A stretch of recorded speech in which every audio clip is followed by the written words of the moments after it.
Bon bah je vous retrouve dans ma cuisine, vous l'aurez compris, on se retrouve aujourd'hui pour une nouvelle recette et une recette pas n'importe laquelle, une recette extrêmement simple, sans matière grasse, sans sucre ajouté, mais particulièrement gourmande quand même. Vous allez vite comprendre pourquoi, puisqu'il y a seulement 2 ingrédients solides.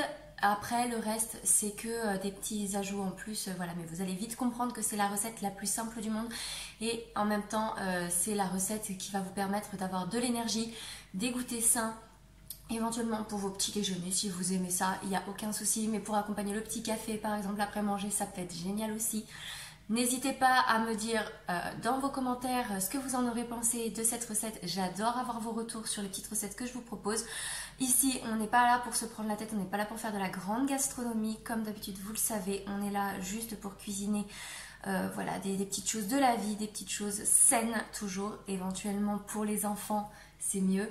Moi en tout cas, je vise toujours pour satisfaire mes enfants, mon conjoint et moi-même, évidemment. Il faut que ça respecte aussi ma façon de manger, comme ça je peux en manger avec eux, c'est mieux. Mais là, on est vraiment sur une recette que vous pourrez tout à fait réaliser chez vous sans trucage. Voilà. Ensuite, petit détail quand même que je tiens à préciser, c'est que moi je vais utiliser un robot avec une lame S pour me faciliter la tâche. Sachez que cette recette, vous pouvez tout à fait la réaliser sans ce fameux robot. Il faudra simplement le faire à la main et à ce moment-là, je vous donnerai les petites indications en cours de recette. Ce sera beaucoup simple. J'ai reçu un commentaire récemment me disant que c'était pas très cool, que je montre pas très bien les ingrédients pendant que je filmais. Alors je l'entends, je le comprends, donc je vais essayer de faire en sorte que vous voyez encore mieux les ingrédients pour cette recette. Je vous garantis pas parce que j'ai pas du grand matériel, j'ai pas un trépied magique qui me permet de bien filmer en vue au-dessus, etc. Mais on va essayer de faire en sorte que vous voyez ça le mieux possible aujourd'hui. Mais dans tous les cas, cette vidéo va être quand même relativement courte puisque c'est une recette, comme je vous disais, avec très peu d'ingrédients. Et qui plus est, en plus avec la méthode que je vais vous montrer dans le robot lame S, vous mettez tout dedans, vous mixez et il n'y a plus qu'à faire. Voilà. Cette introduction aura duré 2 minutes 30 grosso modo. Je crois que maintenant il est temps de passer en cuisine. Alors pour cette recette, il va vous falloir 165 g d'eau tiède. Donc moi, vous voyez, ça représente à peu près un pot de yaourt maison. Il va vous falloir 190 g de dattes séchées. Donc moi, je les achète comme ça, vous savez, les grosses barrettes qui permettent d'avoir vraiment de la date séchée d'avance. Il n'y a pas besoin d'utiliser comme ça des dattes, de les dénoyauter soi-même. Il va vous falloir 200 g de petits flocons d'avoine. Sachez que vous pouvez également utiliser de la farine d'avoine déjà toute prête. Ça se trouve en magasin bio sans aucun souci. Mais ça revient un petit peu plus cher que de les mixer soi-même. Donc c'est ce que je vous disais tout à l'heure, vous allez pouvoir réaliser cette recette sans aucun souci, sans le robot lame S. Par contre, je vous préconise dans ces cas-là d'acheter la farine de flocons d'avoine. Parce que sinon vous allez vraiment galérer. Et le dernier ingrédient, bah oui, on arrive déjà à la fin, c'est une cuillère comme ça à peu près, donc ça ne représente pas une cuillère complète à café de bicarbonate pour aider à lever. Ensuite, une fois qu'on a ces ingrédients, on a notre recette de base. La seule chose qu'on va venir rajouter, et c'est optionnel, ce sont les toppings. Donc pour les toppings, moi j'ai préparé 6 petits carreaux de chocolat que je suis venue découper grossièrement en pépites. Et j'ai également préparé quelques petites graines. Voilà, donc là c'est un mélange de graines de courge et de graines de tournesol. Et je vais répartir ça une fois mes gâteaux de prêt, je vous montrerai ça. Mais vous l'avez vu, là on est vraiment sur une recette on ne peut plus simple avec des ingrédients très faciles à trouver en grande surface. Il n'y a aucun souci, c'est accessible pour tout le monde. Et c'est une recette qui est quand même pas très chère parce que les flocons d'avoine ça coûte rien. La pâte de date, quand vous l'achetez comme ça, en gros paquet, c'est pareil, vous la trouvez au rayon produits du monde et ça ne coûte pas grand chose non plus. Le bicarbonate, autant dire, c'est pareil, ça ne coûte rien. Le chocolat, vous voyez, moi j'ai juste utilisé 6 carreaux de chocolat noir et ici il y a l'équivalent d'une cuillère à soupe de graines et le reste, bah, c'est de l'eau et l'eau, on en a tous chez nous. Maintenant, on va passer à la préparation.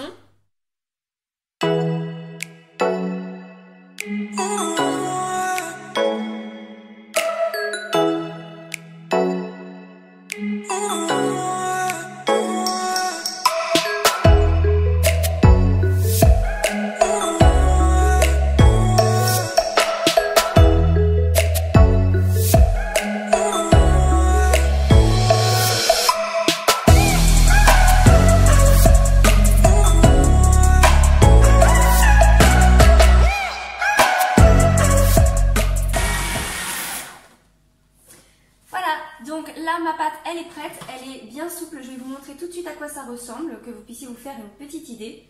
Hop, donc on met de côté tout ça.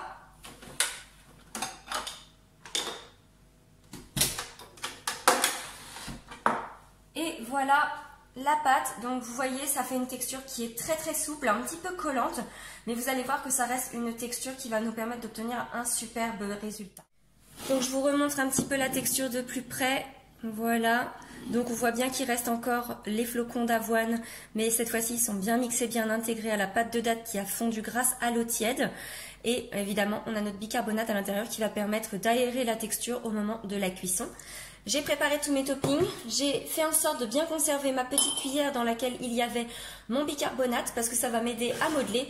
Je vous recommande d'avoir de la matière grasse à côté de vous. Moi je sais que j'utilise mon spray, je vais m'en mettre un petit peu dans les mains pour pouvoir faire les boules de biscuits avant de les écraser légèrement pour faire comme des cookies. Vous pouvez éventuellement vous mettre simplement un petit bol dans cet esprit-là avec de l'huile à côté pour pouvoir tremper vos mains régulièrement. Et on va prendre une plaque avec du papier cuisson, voilà, tout simplement. Et donc là, on est parti pour modeler. Donc, quand on prélève pour faire à peu près un biscuit, on prend l'équivalent d'une petite cuillère comme ça, voilà. Et moi, donc comme je vous disais, je vais au préalable me graisser les mains.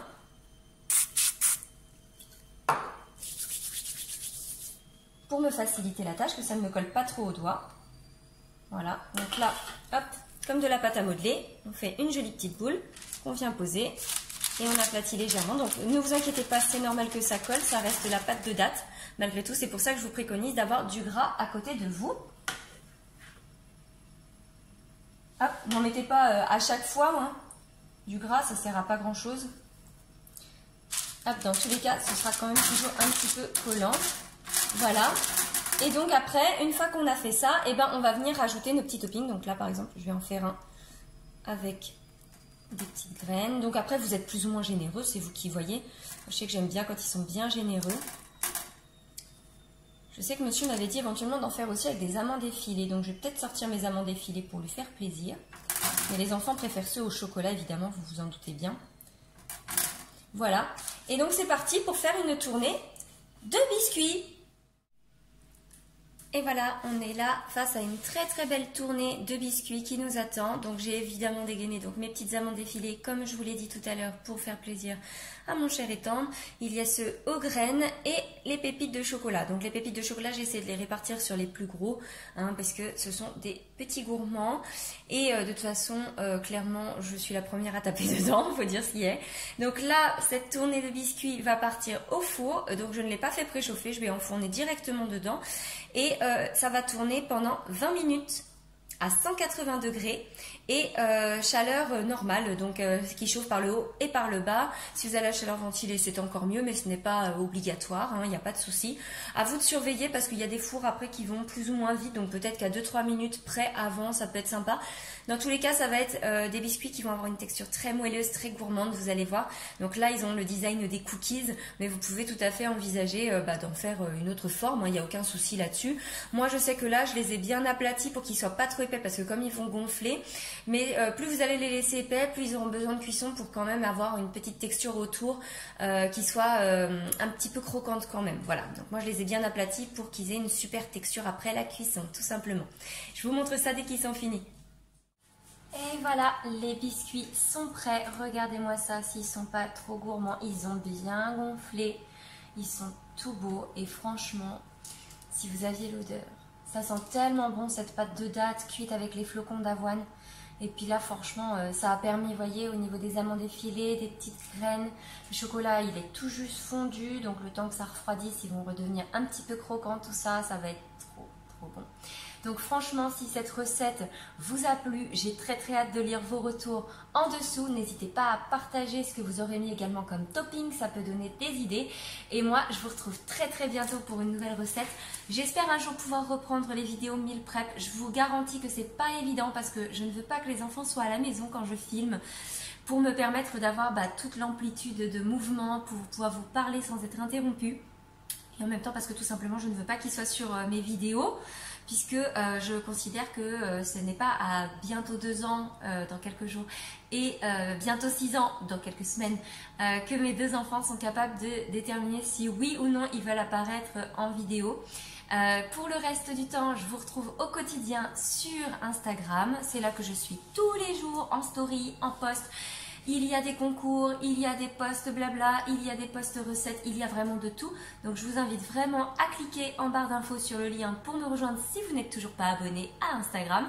Et ensuite de quoi, vous avez le blog pour retrouver toutes les recettes, dont la fiche recette qui ira avec cette vidéo. Je vous dis à très bientôt. Je vous souhaite une bonne fin de journée, suivant le moment où vous allez regarder cette vidéo. Vous allez peut-être même aller vous coucher, donc bonne nuit auquel cas. Et puis moi je vous dis à très vite pour peut-être une recette, peut-être autre chose, je ne sais pas encore. On verra.